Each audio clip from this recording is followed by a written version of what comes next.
Ndryshimet emocionale të adoleshentët janë një pjesë normale e zhvillimit.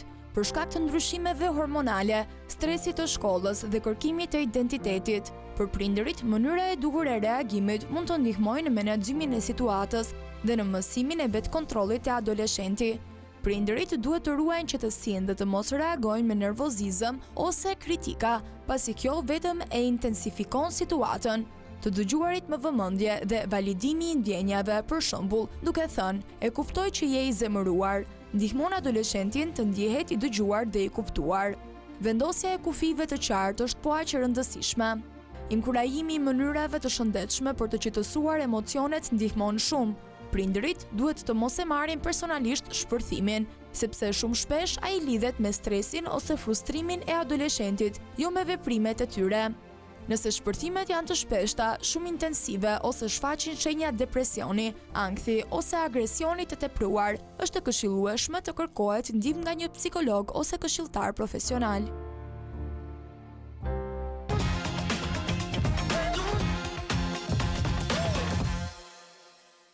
Adoleshenca nga psikologët konsiderohet një nga fazat më të vështira në formësimin e të rinjve.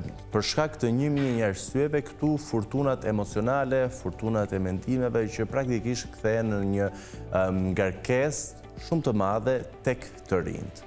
Po aq ngarkesë kthehet edhe për prindërit në momentin që pikërisht ata të rinj në këtë fazë të jetës ka shpërthimet e tyre emocionale, mënyra se si qasen në familje, në komunitet, në raport me miqtë e tyre dhe po aq të vështirë bën edhe prindërve jetën. Fazë që patjetër duhet kaluar, siç e kalojmë ne në përditshmërinë tonë në atë fazë të jetës dhe prindërit tanë në fazat respektive të jetëve tona. Për të kuptuar se si duhet të reagojmë prindërit, sidomos në momentin që fëmia i tyre ndryshon sjellje në këtë fazë delikate, këshillat i marrim sot me një psikolog në studio, me ne një mikeshe jona, Renisa Beqiri. Nisa, mirë se vjen. Kënaqësi të kemi në studio. Mirë se ju gjej, është kënaqësi e gjitha ime. Uroj shumë që narrativën time të mos kem bërë ndonjë gabim, paktën ky është një perceptim masiv i asaj çfarë ne dëgjojmë për ditë në këtë studio. Jo, është adoleshenca në një fazë delikate, sidomos për prindërit që duhet përballen me sjelljet e fëmijëve të tyre. është tërësisht e saktë, sepse për gjatë jetës kemi disa periudha ne rritemi çdo ditë, do me thënë çdo ditë ne ndryshojmë, çdo ditë përmirësohemi, çdo ditë kemi ato uljet tona, ngritjet tona, por kemi disa faza që janë shumë të rëndësishme. Do me faza e parë është 0 deri në 5 vjeç, faza e dytë është adoleshenca, dhe faza e tretë është kur ti ke mbaruar studimet, ke përfunduar dhe je gati të dalësh në jetë, të marrësh gjithë pavarësinë ekonomike dhe pavarësinë personale, të ndërtosh jetën tënde, që është diku të pas të 23-tave. Më pas kemi edhe periudhën e pensionit që po prap do një përshtatje. Pra janë këto 4 faza që duan atë kujdesin e vet. Por ajo që determinon më tepër edhe që afekton më tepër është pikërisht periudha e adoleshencës, siç e thatë edhe ju, sepse kemi një ndryshim shumë të madh, jo në nivelin e objektivave dhe nivelin e qëllimeve, por kemi një ndryshim shumë të madh për sa i përket dhe aspektit biologjik, por edhe aspektit psikologjik. Për sa i përket aspektit biologjik, se kemi një zhvillim hormonal shumë të madh dhe ne e dimë që kur hormonet futen në mes bëhet një gjendje shumë kaotike, emocionale dhe patjetër që ndikon në aspektin sjellor, por nga ana tjetër kemi edhe një pjekuri psikologjike që tashmë mendimet tona kanë filluar të bëhen pak më tepër konkrete kur jemi adoleshent. Pra fillojmë të mendojmë më mirë, mendojmë më afatgjatë, në forma më konkrete, kemi ide më të qarta dhe jemi një këmbë fëmijë dhe një këmbë i rritur. Dhe ne na duhet, si adoleshent, ne na duhet që të vendosim tani ku do qëndrojmë. Tani ne e dimë që dëshira e fëmijëve është rriten. Rriten bëjmë pavarur, të shkojnë punë, të bëj ato gjëra që dua, pastaj kur shkon punë ti kupton që s'do bësh gjysmën e atyre gjërave që ti do. Edhe të gjithë kur ishim të vegjël, kur do rritemi. Dhe kjo është një shpullë e madhe që ti jeta ta jep. Por në atë periudhë ti mendon që pavarësia, autonomia ty do të bëjë që ti jesh një njeri më i mirë, më realizuar, më i plotësuar, dhe nga ana tjetër është vështirësia e prindërve dhe familjarëve, sepse të kanë parë të vogël, të kanë parë fëmijë dhe duan edhe ata pak kohë që ta perceptojnë që shiko, ti adoleshent i dashur, fëmijë i dashur, po rritesh. Kështu që edhe ata nuk din ta përshtasin, se nga njëra anë janë rregullat dhe nga ana tjetër është dëshira. Se edhe ajo ideja që ti bëre 18 vjeç dhe ditën që ti bën 18 vjeç ti piqesh, jo, nuk është ashtu. Pra, deri 18 vjeç pa një ditë, ti je fëmijë, adoleshent dhe do kujdesin e prindërve. Dhe 18 vjeç e një ditë ti mund të bësh gjithçka. Jo, është një proces.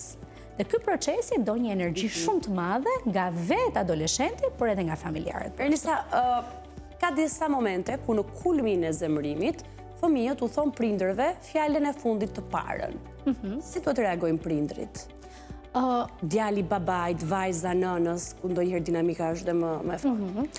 Duat ndaj një gjë që çfarë mund të konsiderojmë normale në këtë periudhë që unë e shpjegova që është puberteti edhe pjesa e hormoneve, nuk është gjithçka hormonale, është dhe edukim.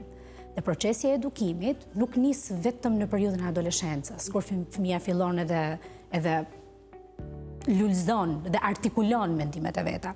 Procesi e edukimit nis që fëmijë.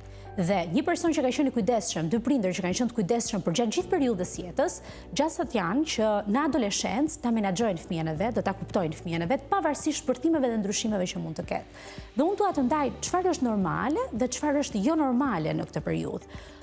Është normale dhe jo për të shqetësuar që nëse fëmia përgjatë një situate të caktuar nuk arrin dot të organizojë mendimet e veta, dhe bën një sjellje impulsive, kjo është diçka që shkon përpos moshës, sepse është inati, është dëshira për të dukur i rritur, është dëshira për autonomi, dhe nëse babait ja thot fjalën e fundit në një moment nervozizmi, dhe ky moment i mbaron, është normale, por fëmia duhet që pasi të mbaroj situata dhe të qetësohet, të kërkoj falje.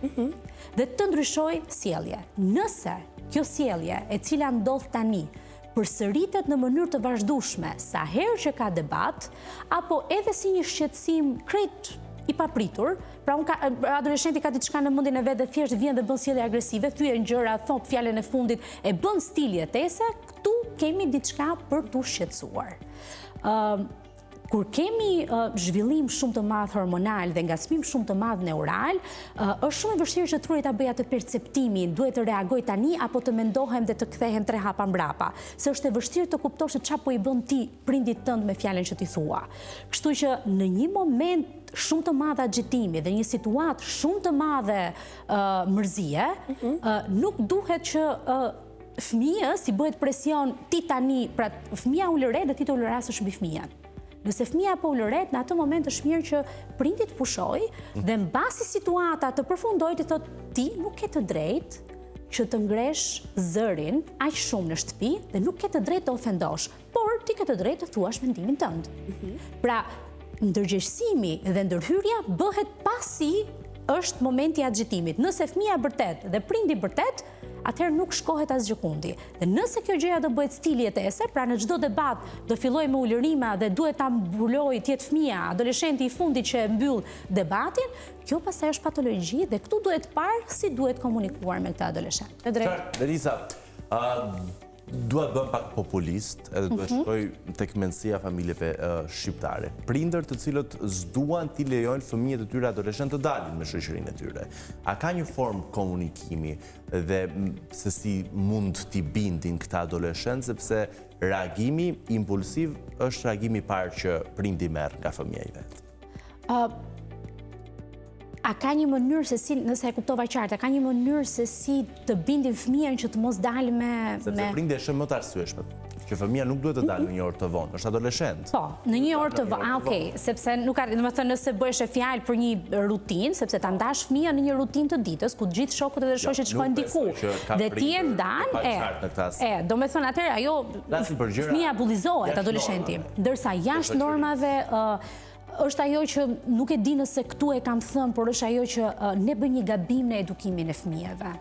Ne i themi që në shkolla, ne themi ti ke të drejtë të bësh këtë, ti ke të drejtë të bësh këtë, ti ke të, dhe i vëm aq shumë rëndësi drejtave. Shumë mirë bëjmë, se duhet i dinë të drejtat, por bashkë me të drejtat vijnë detyrimet. Dhe fëmia e ka për detyrë që të shkojë dhe të raportojë tek prindi dhe t'i bindet autoritetit të prindit. Unë nuk jam fare dakord me ata adoleshent, ata prindër që thonë fëmia ka privatësinë e vet, e mbyll derën me çelës dhe unë duhet të shkoj të trokas dhe për të hyrë. Po, të trokasësh për të hyrë është okay, por që ti t'ja çosh atë bukën pas derës dhe fëmia ta hajë në dhomën e vet dhe fëmia të mos të lejojë në asnjë moment dhe mos të raportojë asgjë. Pra, në këtë moment nuk është normale, sepse është autoriteti. Dhe fëmia duhet i bindet autoritetit të prindit sepse është i mitur. Dhe komunikimi duhet jetë duke i treguar që deri në këtë orar ti mund të takosh persona të cilët ne I njohim. Dhe ne duhet ta dim se ku ti je. Pas këtij orari është rregulli I familjes tonë që ndryshon nga rregulli I një familjeje tjetër, që kjo gjëja nuk duhet të ndodhi. Deri në çfarë moshe? Deri në moshën 18 vjeçare. Pra derisa fëmia nuk ka marrë ose adoleshenti nuk ka marrë në dorë jetën e vet. Pra, në momentin që ti merr në dorë jetën tënde dhe ti je shkolluar, pra ti fillon edhe ndryshon mindsetin tënd, ti fillon dhe ke një punë dhe ti e shikon jetën në një këndvështrim tjetër, të komunikosh me prindin asnjëherë nuk është e gabuar. Por prindi ka të drejtë që në ambientet e shtëpisë ku ti je, ka të drejtë të kontrollojë. Dhe ti ke të drejtën tënde për t'i thënë, përpara se të hysh të lutem trokit, është normale. Por ti nuk mund t'i thuash unë mbyll derën dhe ti do hysh kur të them unë. Kjo nuk është normale. Kjo nuk është normale. Renisa, një lajm që I ka shqetësuar adoleshentët është lajmi I fundit që prindrit do munden të lexojnë mesazhet e Instagramit të fëmijëve të tyre. Është kjo forma e duhur për të parë se çfarë komunikojnë fëmijët? Më duket sikur ua heq disi liri, nuk I lë të jeni individ. Në dijenin time, kjo do të bëhet me disa kode. Pra, vetëm kur fjalë të caktuara do të përdoren në chatin e fëmijës. Dhe në këtë pikë, unë mendoj që është një formë e kontrollit për të kuptuar nëse kemi të bëjmë një bullizëm, nëse kemi të bëjmë një sjellje shëndetshme dhe një shoqëri të shëndetshme për të bërë një ndërhyrje. Sepse ndonjëherë prindrit nuk arrin dot ta kuptojnë se ku qëndron fëmia e tyre në shoqëri. Dhe si rrjedhoi e presionit edhe si rrjedhoi e dëshirës adoleshentit dhe fëmijës për t'ia dalë në jetë vet, ka turp dhe nuk ka dëshirë të tregojë në shtëpi.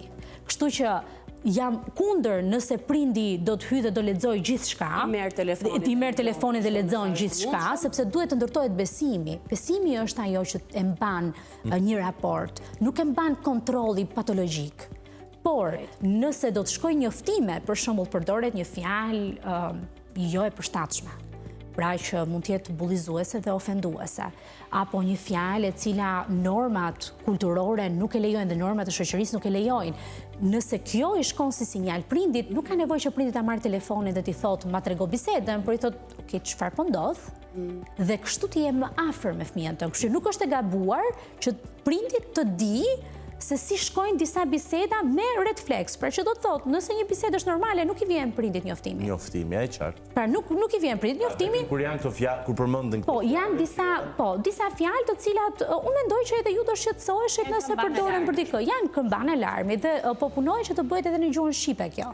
Pra edhe në gjuhën shqipe po punohet, do të thonë jam pjesë e ekspertizës së fjalëve të cilët janë emocionalisht të vështira për që duhen adresuar, pra emocionalisht të vështira për të adresuar, ka qenë pak e vështirë për të përshtatur me zhargonin e adoleshentëve. Individi duhur. Po, dhe unë mendoj që është një gjë shumë e mirë.